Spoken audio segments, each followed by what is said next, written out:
Thank you for joining us this evening at our first virtual event.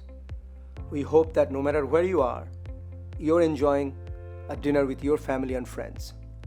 Every night, SOS families across the world have dinner with their families. And I've visited some of them. Although the families and the food varies from country to country, sometimes even from region to region, one thing is always constant: the love in their family. Even as a visitor, I felt it, and I watched with amazement the joy in the faces of the children. And when I look back and think about my own family, where resources were limited, I vividly remember my mother sometimes taking less food so that my brother and I have enough nutritious diet. I also remember almost every day, children and adults will come to our family, and my mother will do her best to make sure they have food. And that's maybe the only food they had that day. I think through feeding others, my mother taught us that no matter what, we can always help someone less fortunate. At SOS, we know that children need more than a shelter and a meal. They need a family. That is why we provide family strengthening program. We also provide short-term, long-term care. We provide the right kind of education, empowerment, and give these kids a voice. We also know that children need holistic care, such as quality education, confidence building, and the skills that is absolutely critical for their success in their life. So we are now raising $250,000 for this Education and Empowerment Fund that will allow these children to have a successful life. And thank you for supporting this event. As you gather around at your home for dinner with your family, please know that your fund is helping the less fortunate. Please know that with this fund, we are helping kids who will have the same opportunity as you and I do to have a successful life. Now, it is my pleasure to introduce Ernst, a young man who spent time at our SOS village in Florida, but also who actually participated in our Next Step program. And Ernst will take you through about the program and about his life. Thank you.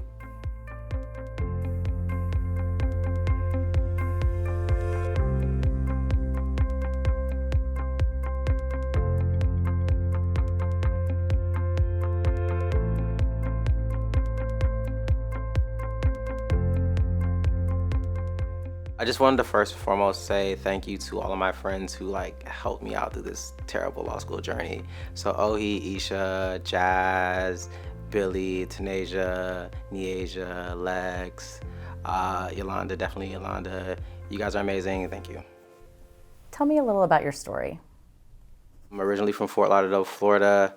Born there, raised there. I went to Walk Elementary, Parkway Middle, and then South Plantation High School, and I eventually went to the Florida State University, where I got my degree in political science with a minor in statistics and a degree in criminology with a minor in English. How did your SOS experience differ from other experiences in foster care?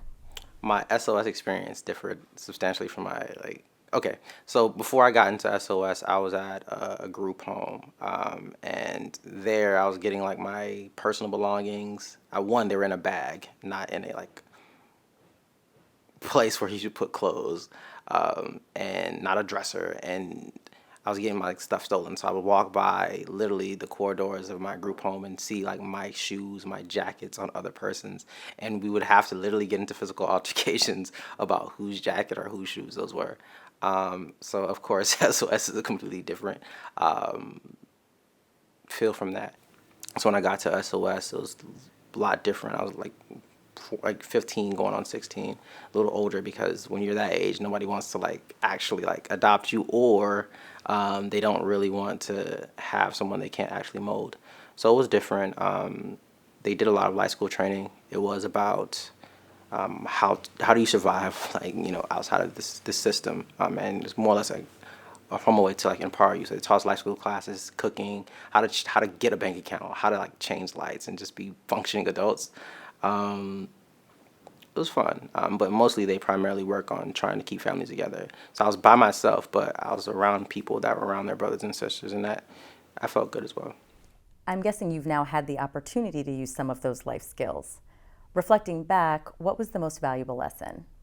I think for me, there are two life skills in particular that I found to be very troubling, or I guess an issue to get when you're a kid in foster care. One being a bank account, because there's liability there. And I know SOS kind of had like a banking training where they had a lot of the people in SOS, a lot of the kids in SOS start their own bank accounts, and they taught like about fiscal responsibility and things like that.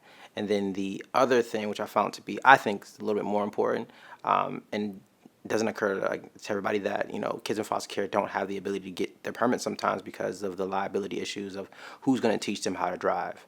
And for me, SOS, maybe I shouldn't say this because maybe you'll get in trouble, but Mr. Tony at the time, I left SOS, taught me how to drive. So I left SOS because I was only there briefly, and then the state gave me permission to live on my own. But he promised that he'll teach me how to drive, and then afterwards, after I left, he started, picking me up after school, and we would go to like this little parking lot by my school and learn how to park, learn how to turn. At first it was no gas, just the car rolling. And then one day he took me out on the road and went on. I remember my first actual driving experience was on University. It was an extended curve, and I'm pretty sure that he wet his pants. But, you know, those things like that I'm grateful for, and that led me to get my permit. He also took me to get my driver license, which I failed because I got a little nervous. But it's those experiences that I felt mattered the most as far as life skills. What role does your case manager, LaShonda, play in your life? She's an amazing woman. I think that's enough that should be said, but I'll get into more details. One, she's like, call her Auntie LaShonda, call her whatever you want, but she's like an amazing woman. I can call her for anything. I know sometimes I get on her nerves because I'm a very difficult person to work with at times, and I can be very demanding, but she's always been there with me throughout my time at SOS. And since I've left, she calls and sends me care packages every now and then. And I think it's very beneficial to just know someone's thinking about you. Like a couple of weeks ago, I got a care package for like flu season. So she sent me a box of cough drops and anti-flu tea. And just to know someone's thinking about me, I think, feels good and kind of gives you that sense of family. Because, your mom and dad would be the ones sending you a care package. But when you don't have that, having someone that's thinking about you, hey, what's going on now? Or do they need a gift card, for Thanksgiving or anything like that?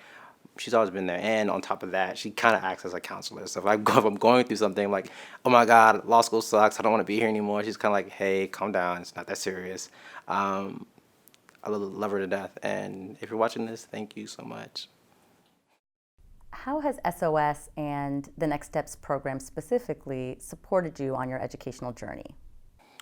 Next Steps, it's a big part of my experience now. So a part about what I went through, even just like within the last 5 years, after graduating undergrad, I struggled trying to find a job. So when I actually left my undergrad institution, I didn't have a place to go. So I was rendered homeless essentially. And people don't realize that, but when you don't have a place to go, or if you don't have a job, most people go back to mom and dad. But for kids in foster care, there is no mom and dad. There is no where are you going to stay. So that was a big issue for me. And Next Steps, helped me, one, get into housing, and then kind of more or less funded my housing for the first 2 months while I gathered enough money to just get on my feet and get a job and solidify myself. So definitely, and even now, like if I'm going through anything now, if I needed help, I know that I can call LaShawn and say, hey, I need this, that, and the third, and she'll make it happen. I think it's really important for relationships, but you have people that just can execute. And to me, if I call her for anything, she executes. And I think that's one of the reasons why I love her so much. Because if I needed something and she can do it, she'll get it done. How did stabilizing your housing situation allow you to get back on track in terms of academics? What was that process like? To me, it was very important because at the time when I graduated undergrad, I had a ego on my shoulders. I knew that I wasn't finished. and I was actually studying for the LSAT. So during the time I was studying for the LSAT, I was actually living out of an abandoned hotel, and that's not conducive to you doing well.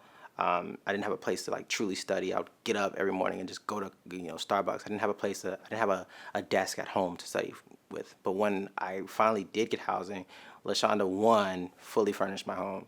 So she bought, like, I don't know how she does this stuff, but of course I'm assuming this is through the programs. But she helped me in one, getting a bed, getting furniture, bought me like a computer desk, and they fully furnished my home. And then also I had a place at home that I can study and fully like dedicate my time. And then I was eventually able to score well enough to go to law school. Did you always want to pursue law school? No. Anyone watching this, don't go to law school. Let me stop. Law school is an amazing experience. It's very challenging, but I think it's more or less, people always say, oh, you are a good speaker, or, I was on debate in high school, like, oh, well, you should go to law school. So people would always kind of like throw it at you. I didn't realize that it was possible until it was possible. I knew that I wanted to do it, and I knew that I could achieve it. I just had to really, put my feet in the ground and, to get it done. I think when I was trying to get into law school, I kind of like brainwashed myself. I put the score that I wanted on the lock screen of my phone. I wrote it down every day. I had a covering over my laptop. I put it under the covering of my laptop so I couldn't see it, so that, I had like I promised myself I would at least get this score. I didn't make that mark, but because I gave myself an outrageous number. Didn't make that mark, but seeing it every day, I think, puts my mom in the sense that I have to achieve it, I have to achieve it, I have to achieve it. So that's kind of what it did for me.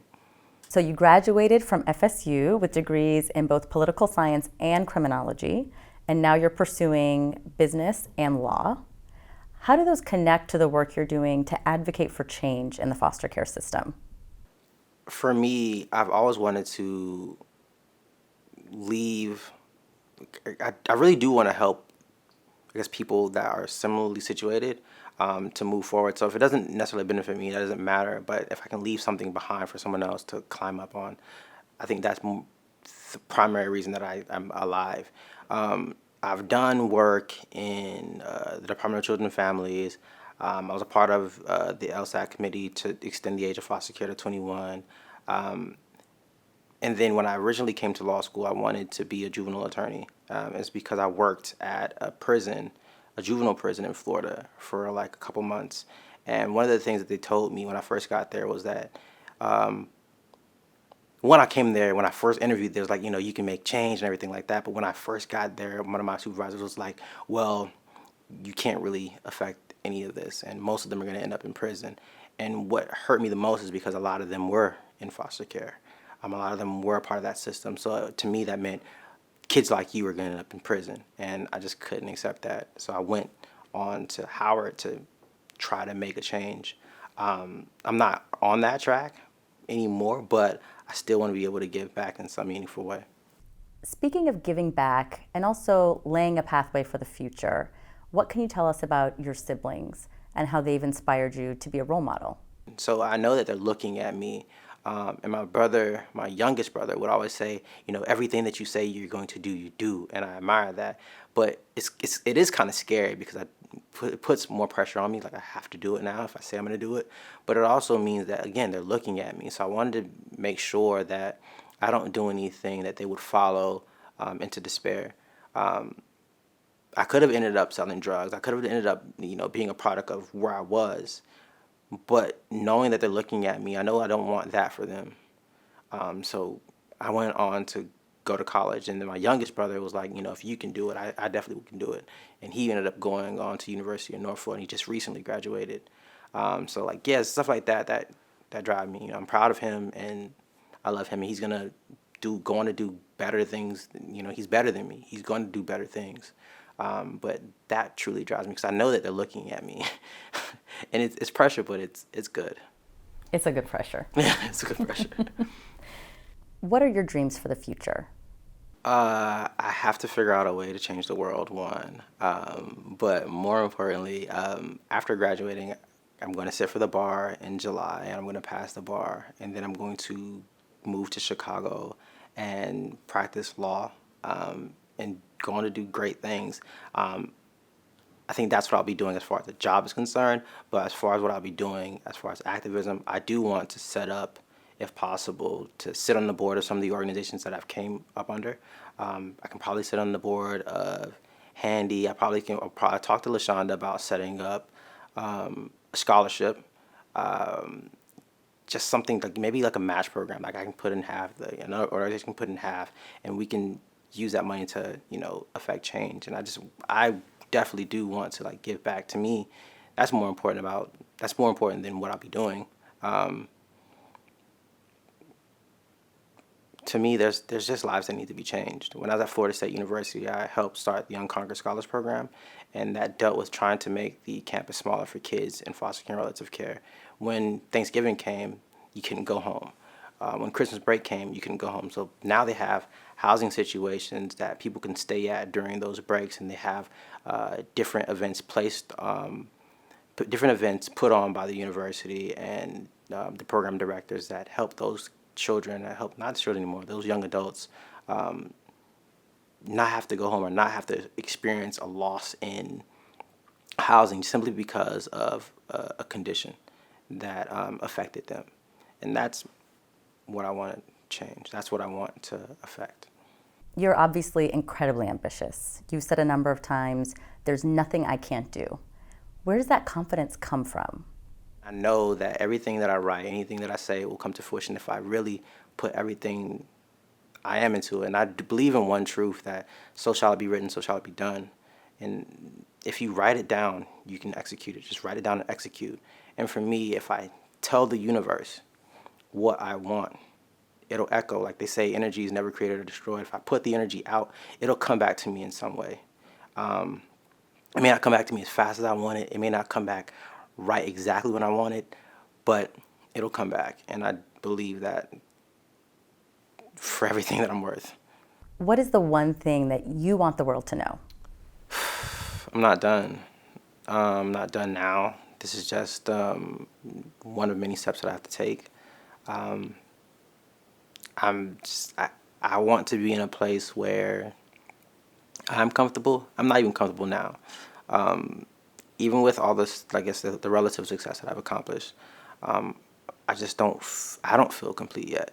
And maybe I'm very type A. Maybe I'm very like, okay, what's the next goal? And maybe I do need some critique of that. But at the same time, I do feel that we're here to impress upon the world, and there's always something better. So I'm not done yet. Ernst, what would you consider the key to success? The key to success is one, perseverance, but the key to my success, I would say, is one, it's relative. Like I said, I'm not done yet. I don't consider myself a successful person because I think it's relative. It's something that I'm still trying to accomplish. I've done many things. I've accomplished many things. And success is everywhere to be had. As far as what's kept me grounded, I would say education has kept me grounded because I did come up from a troubled background. I've had times where we were getting evicted, but I had to go to school on Monday. I've had times where I was homeless, trying to just achieve a goal. But for me, in all of the chaos that was my life, what kept me centered was school. And the reason why I say success is relative is because, to me, school or success in school wasn't success for me. It was something that just kept me going. It was the only constant in my life. It was the only thing that I knew was going to be there. I had to get up and had to go to school. It was regular. So I was like, okay, I know I can do good at this. I don't have a place to stay, but I still have school. I don't have food to eat right now, but when I go to school, there's food. So it was just the only place that I found to be like a root. And from that, I studied. I wanted to do well. It sucks going to school and you're getting F's. So I didn't want to get that. I didn't want to do that. So I would go to school and I'll try my hardest, and it's created, fruits, that I labored in school, and it's brought me fruit. But like I said, school to me, the success of school is relative because it was more or less something that I used. It was more or less a coping mechanism. I used it to get through the trouble at home. You know, that was the only thing where I had friends I can talk to, and I didn't have trouble with my friends. My troubles weren't there. My troubles weren't at school. It kind of just gave me a peace. What would you say to folks who have supported the SOS mission? I would tell them to keep donating. There is something here that's good. And you have people that are struggling throughout the foster care system. You have people that are, trying to get to that next step, and they need help in the interim. So being that safety net affects millions of lives and could be the difference between someone ending up selling drugs to just get the money that they need, ending up in jail, and just going through with their life, long goals and just completing their journey. So on top of that, I would like to say, one, thank you to all the donors that have affected my life, and I would say thank you for all the donors that are going to give to affect someone else's, because there is something unique about being able to be a part of someone's dream. So I think that anyone who's given money to SOS that have affected my dreams, you guys are just here, just along for the ride. Truthfully, I'm along for the ride, and you guys are just helping me, acting as a catapult.